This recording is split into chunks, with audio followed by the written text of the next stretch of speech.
Por que não cala essa boca e para de ser otário? Quer levar outra surra? Eu tô pronto pra esse karatê idiota. Não é karatê idiota. É o Cobra Kai.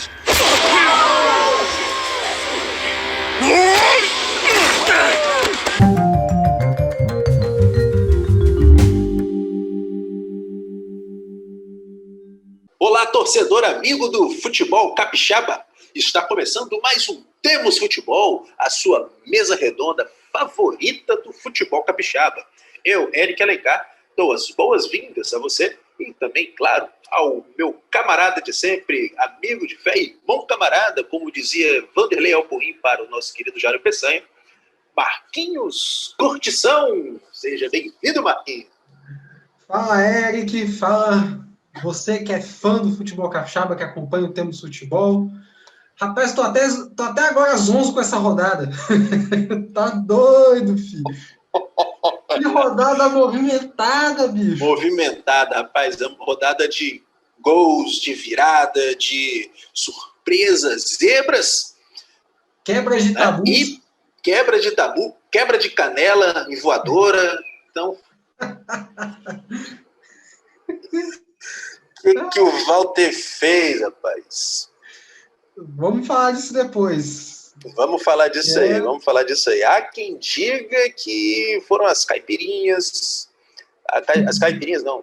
Tequila. As tequilas lá do México, né? É, rapaz. Mas vamos em frente. Acapulco tá movimentado, hein?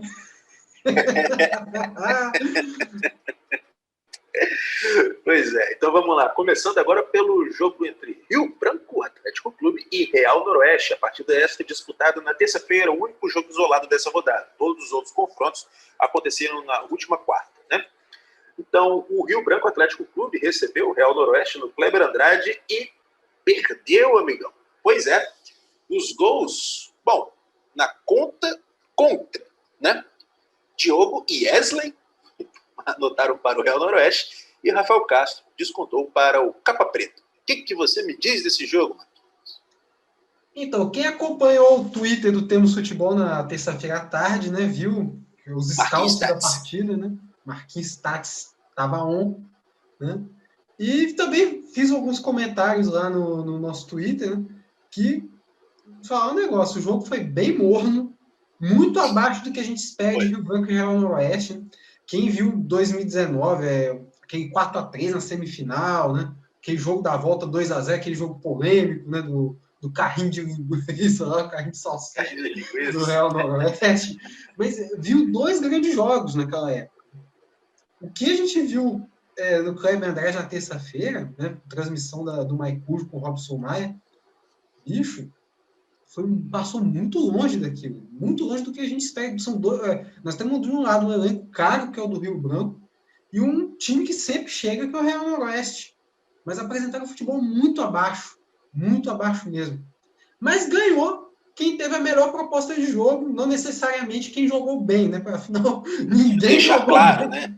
Ninguém fez uma grande partida, assim, dá para você falar, minha nossa, que futebol bonito, né? Só o Temos Futebol, né, que fez uma grande partida com o Marquinhos Analytics, envolvendo todo o estudo da partida.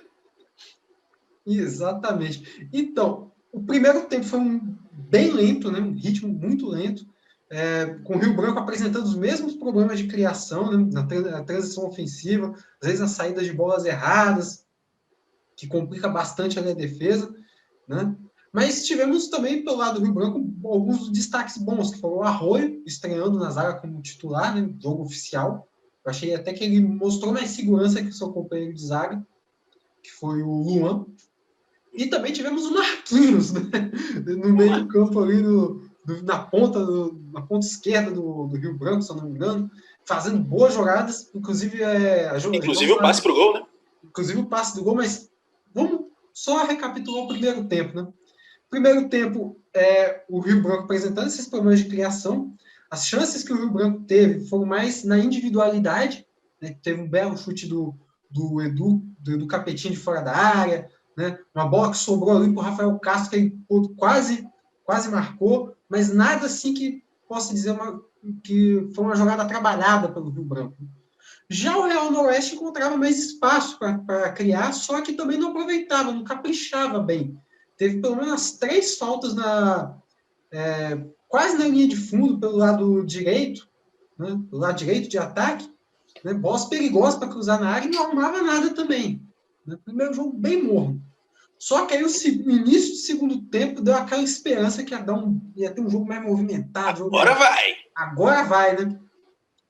Logo nos 5 primeiros minutos já tivemos os 2 gols aí, né?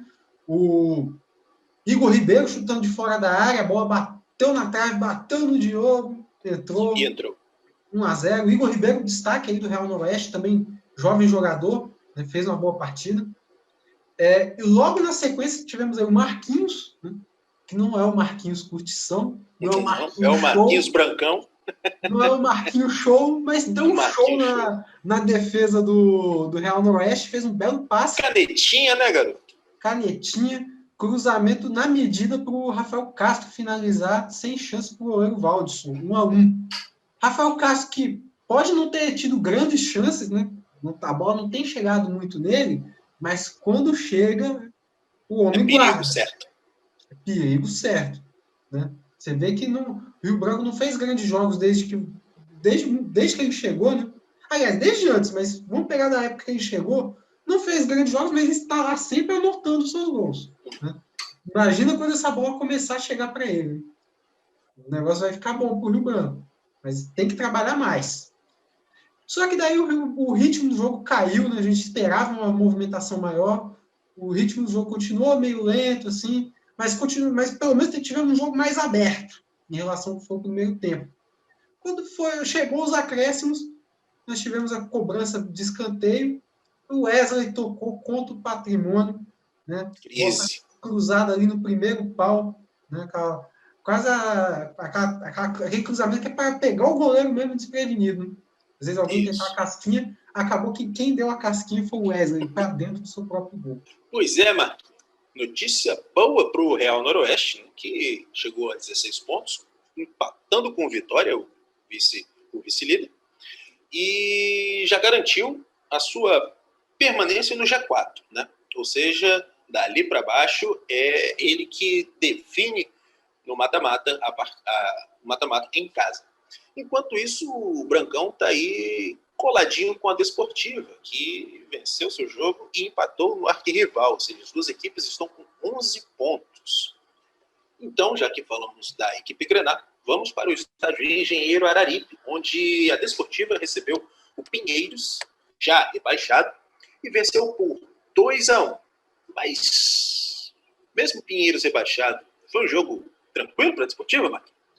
Muito pelo contrário. Que sufoco foi essa vitória da Desportiva para cima do Lanterna Pinheiros. Mais uma vez, o Pinheiros vendendo caro suas derrotas. Né? Não consegue ganhar de ninguém, mas também só jogo duro. Né?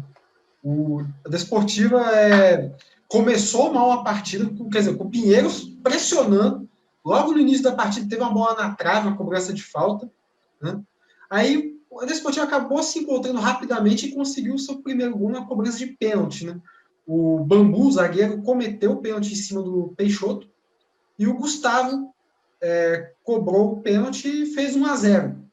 Só que logo em seguida, né, quando a gente pensou que o gol daria mais tranquilidade para a Desportiva construir seu placar, teve um passe errado da equipe da Desportiva, a bola caiu nos pés do Soares, que invadiu a área, tocou para Léo Chocolate, ex-Tupi, ex-São Mateus.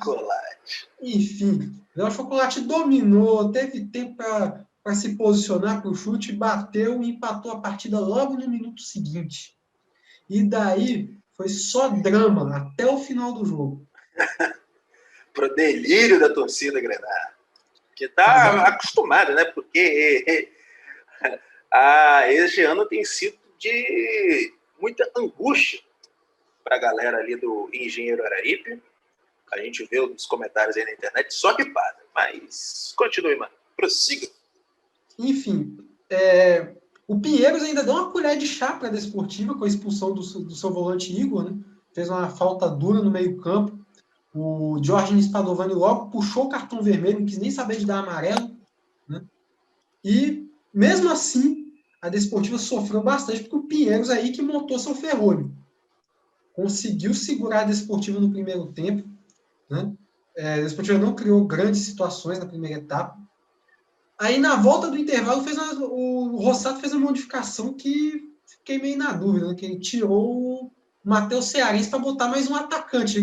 O time estava no 4-3-3 e ele acabou botando o time com 4-2-4.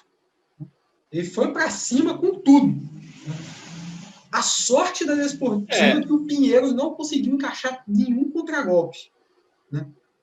Só teve um ataque, né, que o Pinheiros deu e que gerou uma falta. Foi batida pelo Thiago Leonel, que foi para fora, mas só também. Sem perigo.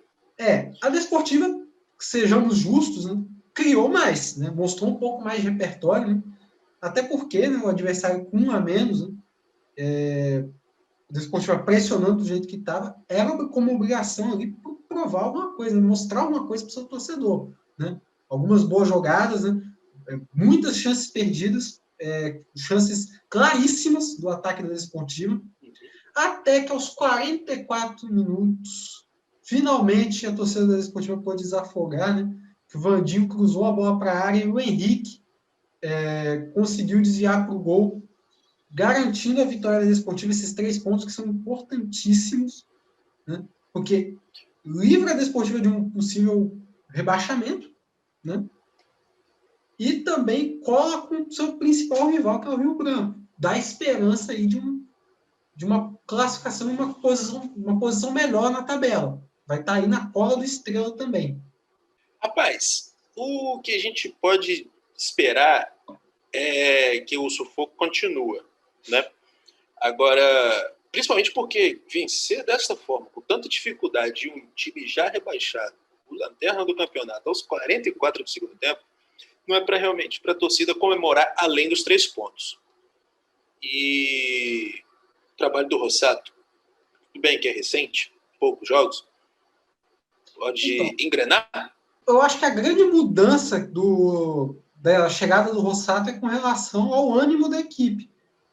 Quando a gente lembra dos jogos contra o Rio Branco de Venda Nova, lá no Olímpio Perim, que é um jogo apático, né?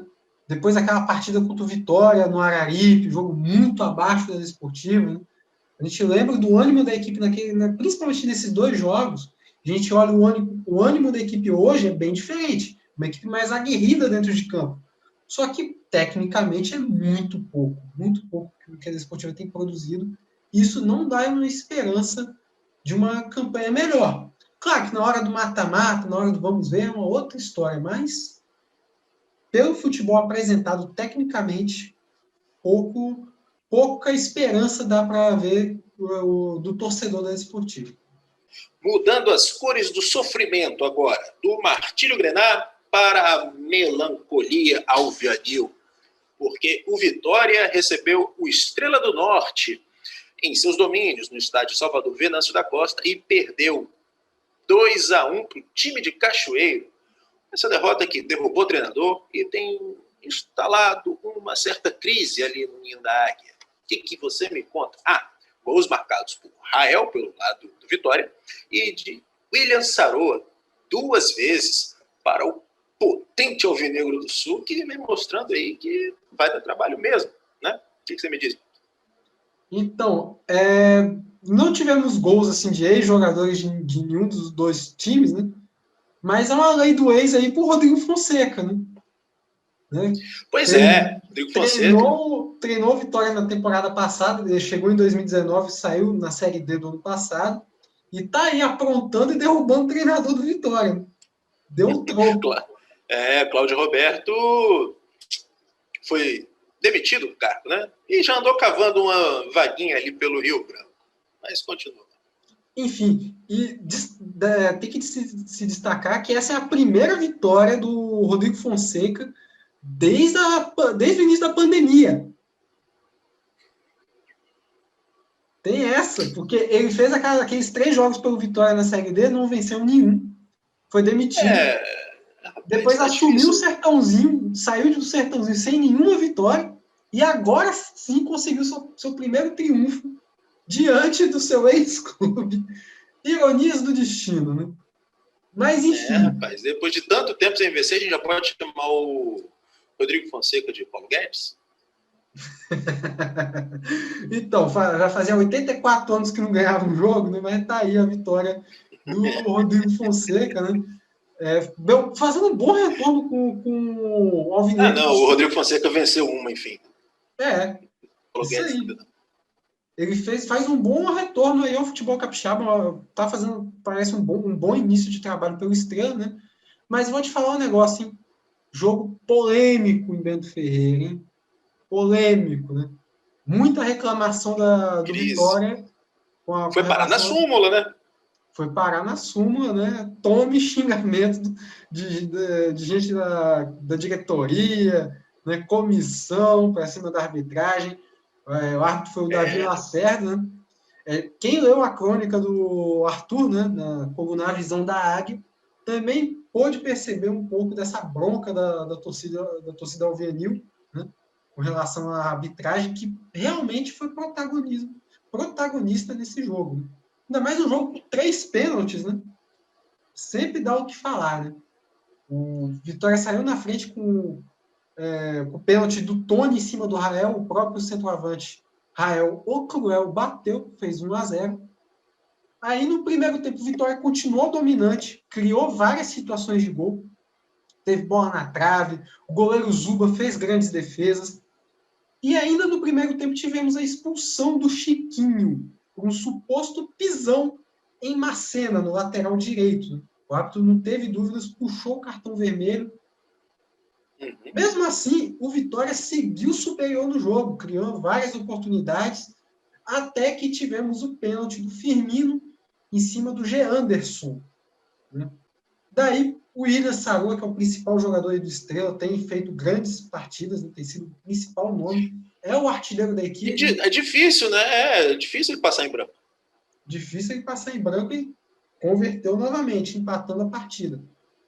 Daí o jogo ficou um pouquinho mais equilibrado, o Vitória continuou criando chances, teve Rael acertando trave, mais defesa do goleiro Zuba. Daí tivemos o pênalti do Gabriel Macedo, zagueiro, em cima do Renan.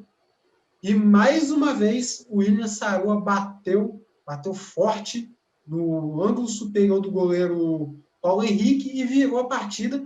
E é uma vitória histórica para o Estrela, né? Porque fazia muito tempo que não vencia no Salvador Costa, desde 2005. Desde 2005, né? Exatamente.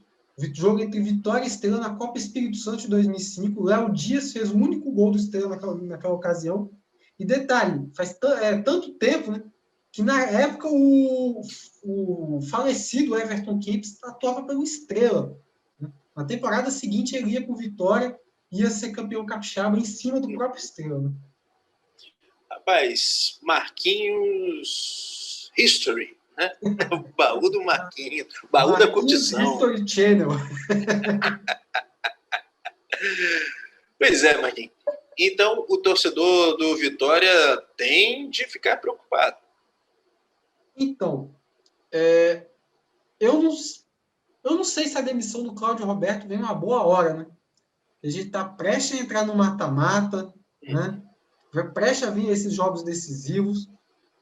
O time estava criando bastante nos jogos, cria bastante. Então, acho que peca muito na finalização. E também um pouco, às vezes, na falta de concentração em determinadas partidas. Tivemos aí alguns casos que o Vitória tomou gols bobos ou deixava placares até então seguros, um pouco mais inseguros, como no caso da vitória contra o Real Noroeste.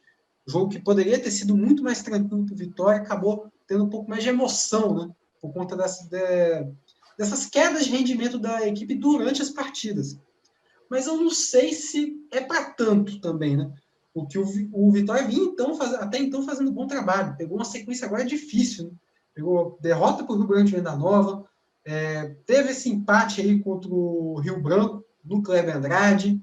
O próprio jogo contra o Real também, adversário da parte de cima. E o Estrela que parece que vai crescer de produção e entra agora no G4. Né? e vai decidir essa quarta posição jogando em casa contra o Rio Branco.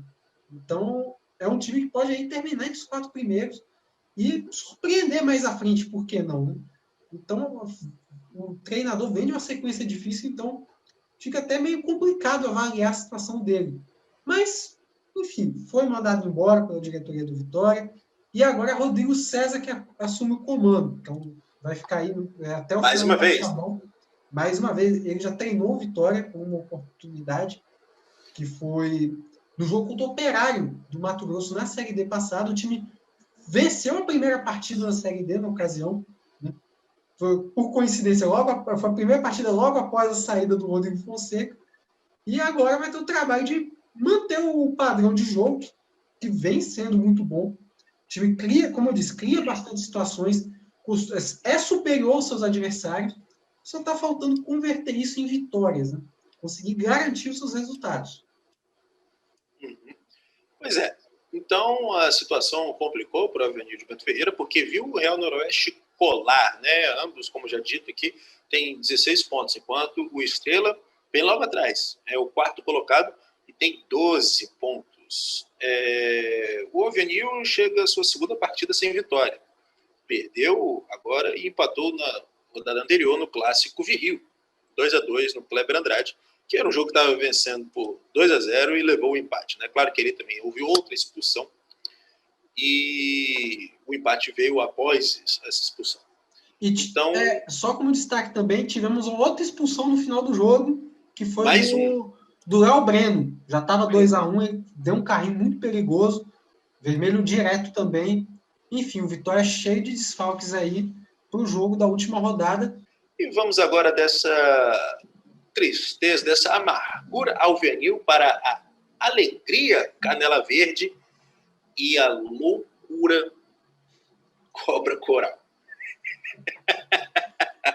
Porque no jogo, saindo de Bento Ferreira em Vitória e pegando novamente o caminho de volta, o caminho para Cariacica, até o estádio Kleber Andrade, onde o Vila Velhense recebeu o Serra, rapaz, um jogão de 6 gols, 3-3.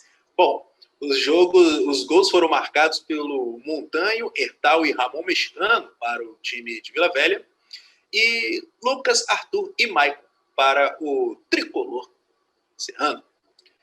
Marquinhos, foi o jogo, foi um filme de karatê, foi um festival de horror da zaga do Serra. O que você me diz?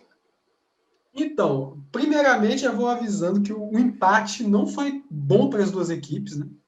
Porque o Vila Velhense estava num ritmo aí, de escapar do rebaixamento, né? O empate não seria tão grave se o São Mateus não tivesse vencido o seu jogo. Perfeito, isso aí. Então tá tudo em aberto, né? Esse empate acabou não sendo bom para o Vila Velhense no final das contas. E para o Serra também não, porque o Serra estava vencendo o jogo por 3-2. Com o empate sofrido nos acréscimos, o time perdeu a chance mais clara que tinha de terminar a rodada entre os 4 primeiros. Né?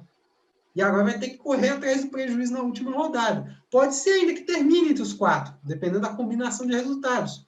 Só que não depende mais de si. E ainda corre um risco muito mínimo de um rebaixamento improvável, que aí depende da combinação de resultado absurdo. O São Mateus teria que meter uma goleada histórica no Vitória. Agora, falando do jogo, olha, a gente tem que diferenciar 3 coisas. Existem erros, existem falhas, e existem falhas grotescas. Né? Como diz o Rogério Pedrini, né? Sem erro não tem gol, né? Isso. Então, mas também não precisa exagerar, né? A gente releva. E nessa partida a gente viu um pouco dos 3. Né? Primeiro, aí vamos começar gol por gol. Né? Primeiro gol aí do Vila Velhense, né? Uma bola lançada pelo ataque do Vila. Bola despretensiosa, estava no controle da defesa do Serra. Aí um bate-cabeça, uma falha de comunicação entre o Walter e o zagueiro Joaquim. Nenhum dos dois ficou com a bola. O Montanho, que não tinha nada a ver com a história, aproveitou e mandou para o fundo da rede. Eis aí a primeira falha grotesca do jogo. Né? Uma falha de comunicação da defesa do Serra. Daí o Serra foi buscar o empate, né? Chegou numa jogada ensaiada belíssima, uma cobrança de escanteio, foi cobrada para fora da área, né? Ali, um pouco depois da meia-lua da grande área. A bola foi devolvida. Aí tivemos um erro da defesa do Vila, né? O zagueiro tentou tirar a bola para frente, acabou espanando o taco. Sobrou para o Lucas, que mandou para a rede 1-1. E no segundo tempo tivemos aquele gol, né? Como a gente falou do clássico Viril, né? Com a cobrança de escanteio, com a casquinha que mata qualquer defesa. O Arthur virou a partida para a equipe do Serra. Esse gol aí, eu até isento qualquer um dos lados aí de falha, né? Erro ou falha grotesca, né? Enfim. 2-1 para o Serra no primeiro tempo, o tricolor serrano vai com a vantagem para o intervalo. Daí, o Vila chega ao seu empate com o Hertal. Esse aí eu vou considerar uma falha, nem um erro, nem uma falha grotesca, né? Que foi que o zagueiro Hertal, né? O zagueiro do Vila, subiu sozinho ali para cabecear. Porque pelo que se apresentou na partida, né? Isso aí foi até tranquilo, né? Pelo que a gente viu no jogo, as lambanças que a gente viu, tem lance que a gente releva. Isso aí é um famoso do jogo. Se preocupar, né? Mas é do jogo, né? Não que a falha grotesca não seja do jogo, mas é absurdo, né?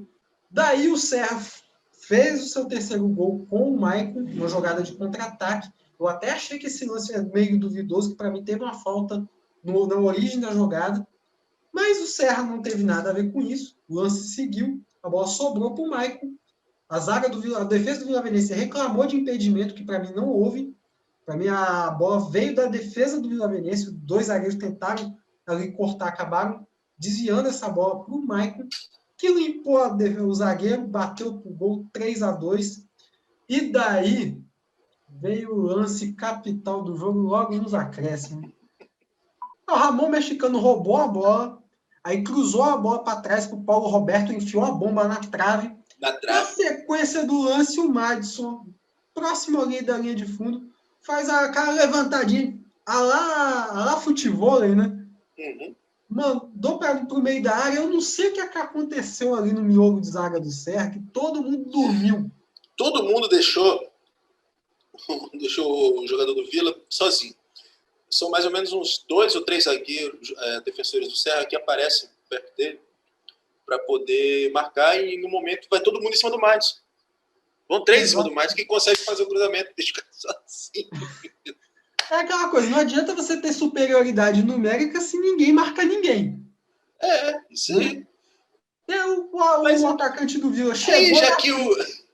Aí já que ninguém estava marcando ninguém, o Walter chegou para marcar mesmo. Foi uma atrapalhada geral ali da defesa do Serra, né?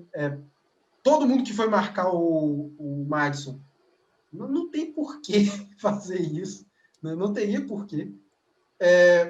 O Marco Antônio ali ficou assistindo a bola sendo cruzada na área. O jogador que estava marcando originalmente o atacante do Vila também deixou passar. O Walter, talvez, eu acho que dá para ele ter se antecipado no lance. Ele ficou meio da dúvida, esperando a defesa do Serra tomar alguma iniciativa. Ninguém tomou, ele foi tentar salvar. Acabou fazendo esse lance aí digno de Karate Kid, de Cobra Kai, enfim. Ramon mexicano, né? Ramon mexicano contra o Walter, que voltou do México. Foi lá e converteu, empatou para o Vila nos acréscimos. Um empate que não serviu para ninguém, né? Tá, como eu disse, o Vila lutando contra o rebaixamento, o Serra ali perdendo sua chance de entrar no G4 e um leve risco de rebaixamento. Marquinhos. Complicou. E, como você bem falou, atrapalhada geral. Por isso que a gente encerra esta parte aqui do Vila Venense e do Serra, lembrando aqui que as atrapalhadas merecem uma trilha sonora, né? Solta a vinheta, Mike. É contigo.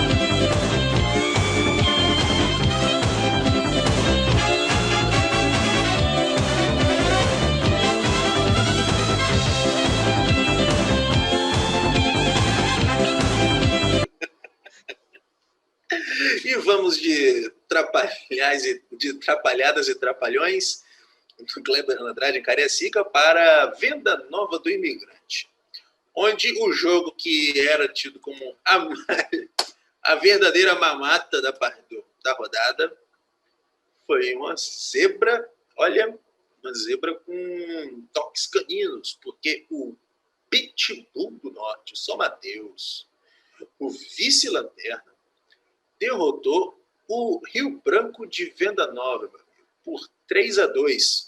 O vice-lanterna derrotando o líder, tão disparado, ganhando tranquilo de muitos outros times, né? Os gols da partida foram marcados por Eltinho e Gustavo Tonoli, pelo lado polenteiro. Enquanto Bombom, 2 vezes, Bombom é o quê? Bombom ao quadrado seria... Bombom. Bom. E, além dele, do Ronielli. Então, o que você me diz desta peleja tão surpreendente, meu camarada Marcos? Esse é aquele jogo que parece que os deuses do futebol resolveram assistir e interferir, né? Porque é o seguinte, o Rio Branco de Venda Nova, há 4 anos, desde 2017, não perdia no Estádio Olímpico Perim. Vale frisar, desde a Série B de 2017. A gente nem imaginava, há 4 anos atrás, a gente nem imaginava que o Rio Branco de Venda Nova ia ser essa potência que é hoje, né? A gente viu um clube ali com potencial de crescimento, né? Um time bem organizado, a gente imaginava que ia estar numa Série A, mas não que estivesse hoje no nível que está hoje, dominando o estado, né? Pelo menos até agora, né? Com expectativa de um projeto maior, enfim. Esses 4 anos, a gente conta 28 jogos de invencibilidade dentro do Olímpico Perim. E se fosse me perguntar qual time poderia quebrar essa invencibilidade do Rio Branco de Venda Nova, eu não ia poder te dizer, não ia poder afirmar qual time, eu poderia dizer com certeza quem não seria. Quem não seria? E um desses times que eu não imaginaria que ia quebrar a invencibilidade do Rio Branco de Venda Nova seria o São Mateus. Pois é, e isso me deixa na obrigação de parabenizar o nosso amigo Wagner Correia, porque a gente falou no programa passado, que não foi, infelizmente, tivemos problemas, que, poxa, Vaguinho, que tristeza, hein, o São Mateus aí, vai com o Branco de Venda Nova, tá aí, a gente queimou a língua, ainda bem que não foi ao ar, né? Ainda bem que não foi ao ar. Tivemos, só a título de esclarecimento, a gente teve um problema na hora de editar os vídeos, foi uma bagunça total, argumento imperou. Argumento. Enfim, a gente pede desculpa aí aos fãs do Temos Futebol, mas enfim, voltando ao jogo, eu nunca que eu imaginaria que o São Mateus ia quebrar essa invencibilidade, que não passava pela cabeça de ninguém que acompanha o futebol capixaba, né? Mas aconteceu. E eu vou te falar um negócio, hein? O São Mateus tá de parabéns pela vitória, porque foi uma vitória na garra, e não dá para dizer que é uma vitória assim do acaso, né? O time, desde o princípio do jogo, entrou com uma postura correta dentro de campo.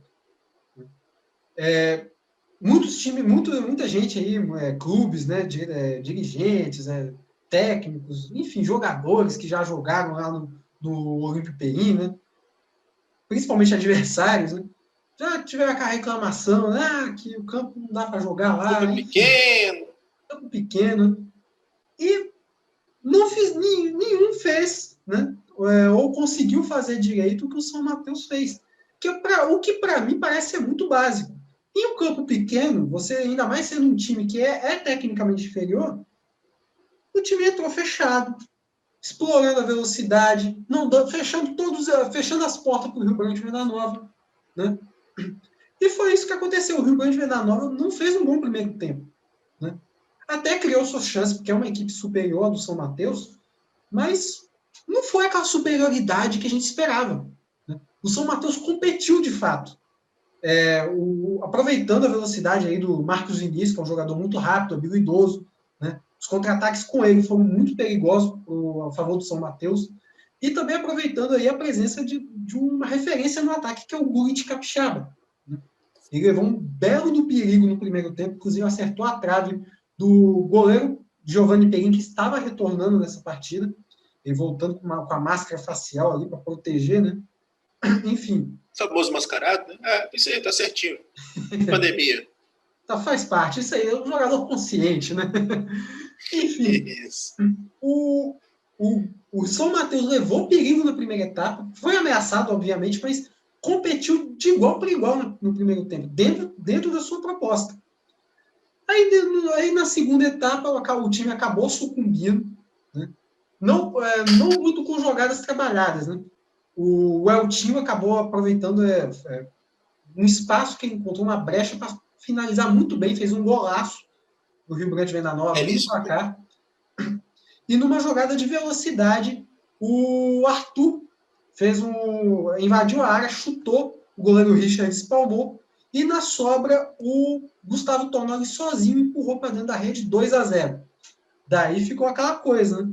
Como é que o São Mateus ia se portar com 2-0 de diferença? Para quem acompanha o futebol capixaba, né? Aquele jogo estava praticamente... Estava liquidado. Era só esperar o terceiro, o quarto. Curiosamente, a partir de então, o Rio Branco de Venda Nova se desorganizou de uma forma absurda. Não demorou muito, o São Mateus conseguiu seu primeiro gol, uma bela cobrança de falta do Bombom. Não demorou muito, mais uma cochilada da defesa do São Mateus, do São Mateus não, perdão, da defesa do Rio Branco de Venda Nova. O pênalti aí do zagueiro do Rio Branco de Venda Nova, em cima do atacante do São Mateus, que entrou em velocidade, pegou a defesa dormindo, e mais uma vez Bombom resolvendo a parada, 2-2. E daí que nervosismo, desorganização da equipe do Rio Grande do Norte imperou em campo. Uma coisa que é totalmente atípica do que a gente vê da equipe polenteira. E o São Mateus seguiu aguerrido no campo, levando perigo, e aí teve o mérito de uma jogada de contra-ataque. O Roniega recebeu um cruzamento da direita, sozinho, livre de marcação. O ataque, você vê que a zaga do Rio Grande do Norte foi toda se preocupar com o Bombom, que também estava na área, e deixou o Roniega livre, sem marcação para empurrar para dentro do gol. Ele não tinha com muito trabalho, né? E tocou com categoria até, né? Fez um belo gol do São Mateus, uma vitória heróica e justa, né? Não dá para dizer que foi uma vitória do acaso. Bem destacado. Foi uma vitória bem construída e como eu disse, parece que os deuses do futebol agiram, porque não é o normal ver o Rio Grande do Norte atuar dessa forma, né? E tomar uma virada do jeito que tomou. Méritos também, obviamente, para o São Mateus, que está vivo na parada, né? Era o jogo que podia selar, né, a partida do Pitbull do Norte para a Série B do Capixabão e acabou garantindo aí, ainda um respiro para a equipe do Norte Capixaba. Agora, o que fica aí para o Rio Branco de Venda Nova é, bom, se era para perder, perdeu na hora certa. Né? Então, a gente vinha falando há uns tempos atrás sobre a questão da Série D. A gente está um mês de uma Série D que está vindo aí, né? Uma derrota dessa numa Série D talvez poderia ser mais fatal, numa primeira fase de Série D, né? Porque são confrontos contra adversários mais qualificados, né? E que pontos perdidos em casa fazem a diferença. Num Campeonato Brasileiro. Com essa derrota, talvez com a equipe já classificada, a equipe já vai com mais pé no chão para a Série D. Né? Pois é, depois de tanto tempo, quem diria que o Pitbull ia tombar a polenta, né? E detalhe, também, mais uma estatística interessante, né? Vamos lá, Marquinhos Analytics. Desde o Rio Branco de Venda Nova, desde o retorno do Rio Branco de Venda Nova lá em 2016, só 3 equipes conseguiram fazer 3 gols no Rio Branco de Venda Nova dentro do Olímpico Perim. A primeira delas a gente lembra muito bem, foi o Tupi, né? Aquele 3-0 lá dentro. Né? O tombo da polenta, o famoso tombo da polenta. Tombo da polenta. Teve o jogo do acesso. O jogo do acesso. Pasme, a outra equipe é o Sport Itinerante, que foi na Série B de 2017. Já durante essa sequência de 4 anos sem perder, foram 3-3 lá dentro. E agora o São Mateus consegue esse feito. Aí, então o Marquinhos fechou a conta e passou a régua em Rio Branco de Venda Nova 2, São Mateus 3. Jogo esse disputado lá no Polentão, rapaz. Lá em Venda Nova do Imigrante. Uma sobrevida para o Pitbull do Norte e uma piscada, sei lá, uma cochilada do Rio Branco de Venda Nova, que precisa acordar logo para a vida como tá. O Marquinhos bem alertou. Tá chegando a Série D. Precisa garantir um melhor futebol. Pelo menos algumas apresentações mais convincentes novamente, né? E a tabela de classificação está da seguinte forma. O Rio Branco de Venda Nova, mesmo perdendo a invencibilidade, era o único time ainda sem derrota no Campeonato Capixaba, mantém-se na liderança, né? Tem 19 pontos, são 8 jogos, 6 vitórias, um empate e uma derrota. 3 pontinhos de diferença para o segundo e o terceiro colocado, que são, respectivamente, Vitória e Real Noroeste, ambos com 16 pontinhos. Em quarto, fechando o G4, está o Estrela do Norte, com 12 pontos. Logo, em quinto e em sexto lugares, aparecem Rio Branco, Atlético Clube e Desportiva Ferroviária empatados com 11 pontos. Em sétimo, o Serra tem 10, seguido de perto pelo Vila Velhense, com 9 pontos na oitava colocação. E na zona de rebaixamento, o São Mateus, com 7 pontos conquistados, na vice-lanterna. E na lanterninha, o já rebaixado Pinheiros. Pois é, parece que o Ricardo Salles andou trabalhando aí e derrubou o Pinheiros, né? Com apenas um pontinho, a equipe está, desde a rodada anterior, já está rebaixada oficialmente. Então vamos aos confrontos. Todas as partidas disputadas às 15 horas do sábado. Real Noroeste e Vila Velhense se enfrentam no José Olímpio da Rocha, o Rochão, em Águia Branca. Como já dito aqui, o Estrela do Norte recebe o Rio Branco Atlético Clube no Sumaré, em Cachoeiro de Itapemirim, a terra do rei, Sérgio Sampaio. Rubem Braga. Raul Sampaio. Robertão também, né? O cara fazia música boa mesmo. Faz. E agora do sul para o norte do Espírito Santo, onde o São Mateus recebe no Sernambi o Vitória. Já no Robertão, na Serra, os donos da casa têm a Desportiva pela frente, um clássico para fechar esta rodada, Serra e Desportiva Ferroviária. Jogo valendo muito para as duas equipes. E Pinheiros e Rio Branco de Venda Nova, fechando esta nona rodada da primeira fase do Campeonato Capixaba 2021. Esta partida a ser disputada no Municipal Zenor Pedrosa, o Zenorzão, lá em Nova Venécia também. Pois é isso. Agradecemos a sua companhia em mais uma jornada aqui ao meu lado, Eric Alencar, e também ao lado de Marquinhos Curtição. Muito obrigado, principalmente pela paciência de nos ouvir falando aqui esse monte de zerda, mas a gente faz porque a gente gosta e a gente sabe que você também gosta. Se está aqui é porque você acompanha o futebol capixaba de coração. E nós, torcedores, independente do time, nós temos futebol com aquele olhar de quem está na bancada, ou pelo menos estava antes dessa pandemia. É isso? Então, não esqueça de curtir, se inscrever, divulgar para o amiguinho, para a coleguinha, para o namoradinho, para a namoradinha, para acompanhar a gente aqui no Temos Futebol. Já é? Outra coisa, acompanhe também os demais veículos que divulgam o futebol capixaba, do GE, Gazeta Esportes, enfim, Rádio Explosão Jovem, Rádio Espírito Santo, Esporte Primeiro Plano, TVE, programa do Ferreira, Maicujo, continua lá, aproveita o mata-mata aí, assina o pacote se você não assinou, e vamos junto. 3 pontos lá do Movimento Online. E tem outra coisa, o Quebra de Linhas, E outra coisa, partido mata-mata vai ter overdose de capixabão na TVL. Jogos quarta, quinta, sábado, domingo, tome capixabão durante a semana. Vocês que lutem para assistir. Rapaz. É um playoff de verdade, né? Isso aí, porra. Playoff. É isso aí. Então, já demos aqui o nosso recado. Espero que tenham gostado. Muito obrigado pela companhia, mais uma vez. Aquele abraço, Marquinhos Garavito.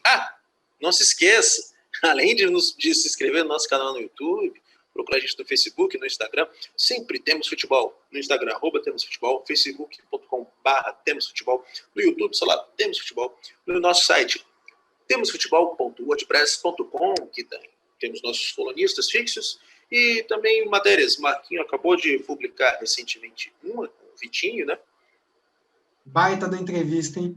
Vitinho, show de humildade aí. Show de humildade. E quem tem história, né? Grande história, quase guardou nessa rodada, hein? Isso aí. Fica de olho no baixinho que ainda tem muita lenha para queimar ali, viu? Então, confira a gente aí. Qualquer coisa, nos procure pelo Twitter. Ou pelo @TemosFutebol. Ou também o @AlmeidaZeric. @Barcelos Marcos. Tá dado o recado. Até a próxima semana, até a próxima fase, né? O mata-mata.